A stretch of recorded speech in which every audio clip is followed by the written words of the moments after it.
When Andrzej Sapkowski began work on the Witcher series in the early 1990s, it would have been hard to imagine that the series would go on to become a massive hit, spurning off several more books, critically acclaimed video games, graphic novels, a live-action TV series that's about to have its second season, and now animated films with the recently released Nightmare of the Wolf on Netflix. But it all began with a series of short stories of a man known as the Witcher, Geralt of Rivia. The publication order, originally being written in Polish and later published in English, can make it somewhat confusing on where to actually start with the Witcher series. The first novel is Blood of the Elves, and if you're anything like me, you'll go to Amazon, type in Witcher Book 1, and start there, only to realize that's not the first story, and the canon timeline itself can make it a bit more confusing when trying to think of where to place the games, the TV series, and the books. So you'll actually need to start with The Last Wish, which contains a series of short stories that were later published together and serve as a true introduction to Geralt and the world of The Witcher. They're held together by an overarching frame called The Voice of Reason that we will keep coming back to, and that's a story of Geralt healing from a fight, and while he is healing, he's reflecting on previous adventures.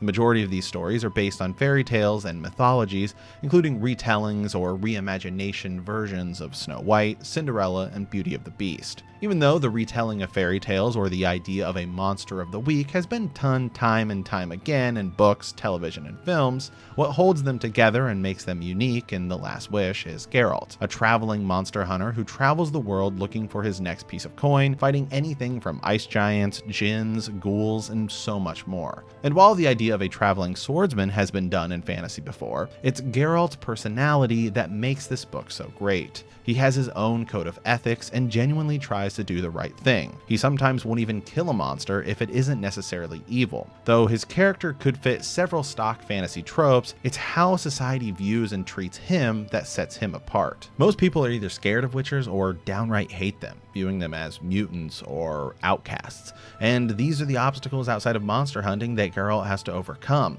which gives him a real sense of depth that I think is often overlooked in fantasy.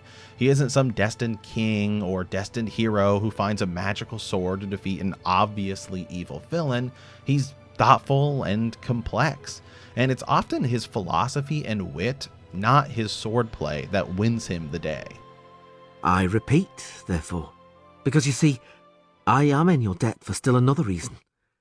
When I found out who you were, there in the hall, I hated you and thought very badly of you.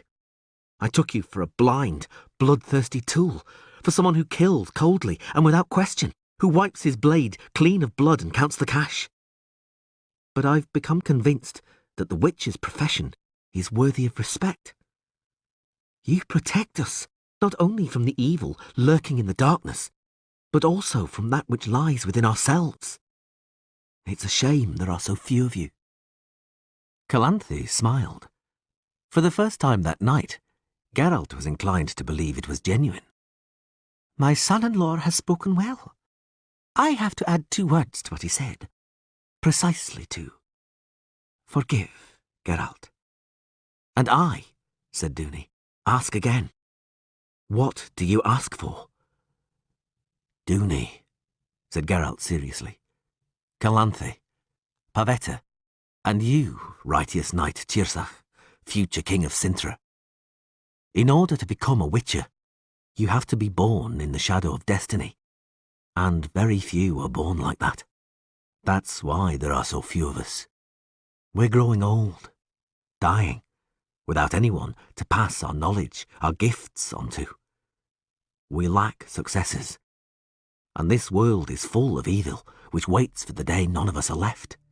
As I said before, there are several stories inside of a framing arc called The Voice of Reason in The Last Wish, and each of these stories will provide the backstory as to who Geralt is when we see him in the main storyline, be it the games, novels, or the Netflix series. And it should be noted that a handful of the episodes in Season 1 pull directly from this book. We'll see Geralt's rise to fame, a backstory on Ciri, and how he meets Yennefer. These stories themselves typically involve a small cast of 2 to 3 characters, so you won't really see any major end of the world type stories here that can so often be used in fantasy, but it makes each story that much more personal, focusing on the philosophy behind each conflict. In particular, the first story, The Witcher, Geralt must fight a Striga, a woman turned into a monster by a curse or a spell, who happens to be the daughter of King Foltest and his sister. So the daughter was born of incest, and Foltest pleads with Geralt not to kill her. But before Geralt faces down with the Striga, he's bribed by a Lord Ostrit to get Geralt to leave because he was angered by the king's incest, and later the king, Foltest, gives Geralt leave to kill his daughter if he needs to. It's moments like this that add so much weight to the conflict or the battle that's going to ensue, and it's Geralt's decisions in each of the chapters that are influenced like this throughout, making each choice matter, as the majority of storytelling in The Last Wish is through Geralt's decisions in each specific event. There is a bit of world building in The Last Wish, but it's mostly done in the description of monsters. We actually don't spend that much time learning about the overall world itself with kingdoms and towns.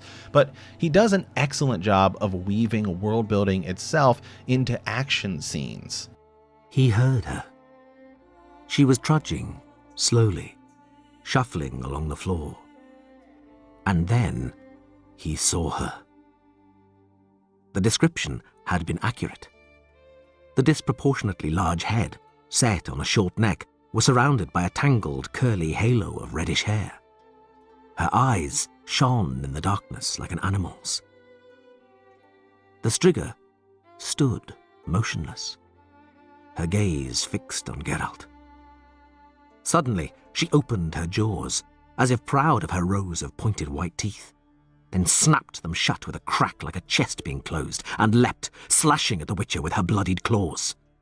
Geralt jumped to the side, spun a swift pirouette. The Striga rubbed against him, also spun around, slicing through the air with her talons. She didn't lose her balance and attacked anew, mid-spin, gnashing her teeth fractions of an inch from Geralt's chest. The Rivian jumped away, changing the direction of his spin with a fluttering pirouette to confuse the Striga. As he leapt away, he dealt a hard blow to the side of her head, with the silver spikes studding the knuckles of his gauntlet. The Striga roared horribly, filling the palace with a booming echo, fell to the ground, froze, and started to howl hollowly and furiously. The Witcher smiled maliciously. His first attempt, as he had hoped, had gone well. Silver was fatal to the Striga, as it was for most monsters brought into existence through magic. So there was a chance.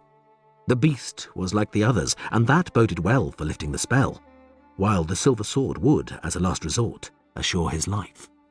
Not only do we get a great action scene of Geralt fighting the Striga, but we also add fear to the appearance of the Striga, as if proud by her rows of pointed white teeth. And we add lore with silver was fatal to the Striga, as it was with most monsters, even though we know he's not supposed to use silver because it's a last resort since he's trying not to kill the Striga. As you progress through the stories, more characters are introduced, like the lovable Dandelion, or Dandelion. Either way, Dandelion and Geralt's friendships works so well because they're polar opposites. Dandelion is a bard with an upbeat personality and is squared away against Geralt's more stoic approach to life. Then you have Yennefer, whose motivations and interactions with Geralt in the final story give him an adversary that feels his equal as they deal with a djinn and become romantically involved. So I listened to the audiobook, which is narrated by Peter Kenny, and I think he does an excellent job throughout. Sometimes in audiobooks, you'll find that narrators can struggle if there's a wide variety of different characters, but that's certainly not the case here, as every character feels unique, and he does a great job of sucking you into the world of The Witcher, especially in action scenes. "Get out of here!" she yelled, grimacing ominously. "It's getting dangerous. The whole thing's getting out of control. Do you understand? I can't master him. I don't get it, but the scoundrel isn't weakening at all. I caught him once he'd fulfilled the troubadour's third wish, and I should have him in the sphere by now. But he's not getting any weaker. Damn it! It looks as if he's getting stronger. But I'm still going to get the better of him. I'll break... You won't break him, Yennefer. He'll kill you. It's not so easy to kill me." She broke off. The whole roof of the tavern suddenly flared up. The vision projected by the sphere dissolved in the brightness. A huge, fiery rectangle appeared on the ceiling. The sorceress cursed as she lifted her hands, and sparks gushed from her fingers. "Run, Geralt!" "What's happening, Yennefer?" "He's located me." She groaned, flushing red with effort. He wants to get at me. He's creating his own portal to get in. He can't break loose, but he'll get in by the portal. I can't stop him. Yennefer, don't distract me. So ultimately, who is this book for, and is it worth reading? So I'll say that if you've not seen Season 1 or played any of the games, you would still be completely fine starting off by reading The Last Wish. I think it's probably a better place to start than diving into Blood of the Elves or any of the other novels, considering that this is sort of the origin stories. I myself started with Blood of the Elves, felt a bit lost, and then did some Google searches and realized that you're actually supposed to start with The Last Wish. But even if you have played the games or seen Season 1 on Netflix, I think it's still worth going back and revisiting this because it provides stories and context that you've already seen in Season 1 or will experience in the games, like how Geralt fights Astriga and how he meets Yennefer. So I would absolutely say that it's a perfect place to start, or if it is something that you've already dived into the series, you can continue forward by adding context by reading The Last Wish. The second book is called Sword of Destiny, and it also serves the same manner. It's a series of short stories that'll provide context and will likely draw inspiration for Season 2 on Netflix. If you like this episode, be sure to hit that subscribe button or check out our podcast on iTunes or come hang out on Twitch. We'll see you next time, and as always, thanks for watching.